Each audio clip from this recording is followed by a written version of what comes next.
In a small village nestled among rolling hills, lived a young girl named Edena.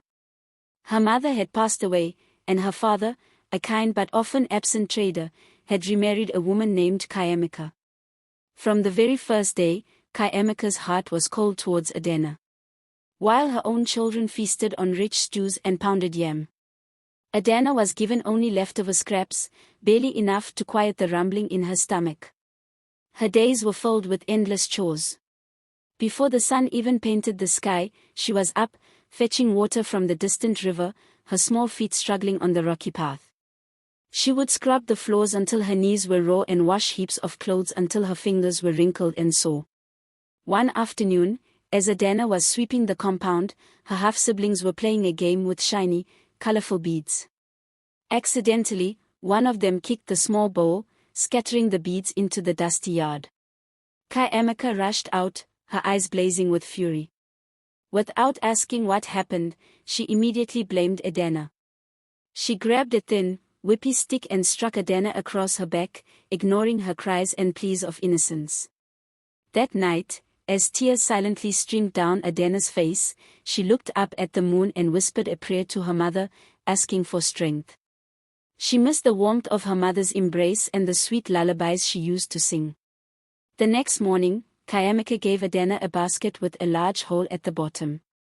"Go to the river," she commanded, "and do not return until you have filled this basket with water." Edena knew it was an impossible task. Her heart sank, but she obeyed. At the riverbank, she tried again and again, but the water leaked out as quickly as she scooped it in. Desperate and exhausted, she sat down and wept. Suddenly, a very old woman with kind, wrinkled eyes appeared beside her. "Why do you cry, my child?" she asked gently. Edena explained her impossible task. The old woman smiled and told her to line the basket with large, smooth leaves from a nearby plant. Edena did as she was told, and to her amazement, the basket held the water perfectly. She hurried home, her heart filled with a flicker of hope. But when Chiamika saw the full basket, her face twisted not with surprise, but with even greater anger. She accused Edena of witchcraft and threw the water onto the ground. The next day, the village announced the annual Yam festival, a time of joy and celebration. Chiamika bought beautiful new clothes for her own children but gave Edena a torn, old rag to wear. On the day of the festival, she locked Edena in a small storeroom, forbidding her from attending. Locked in the dark, Edena could hear the distant drums and joyful songs, and she cried harder than ever before.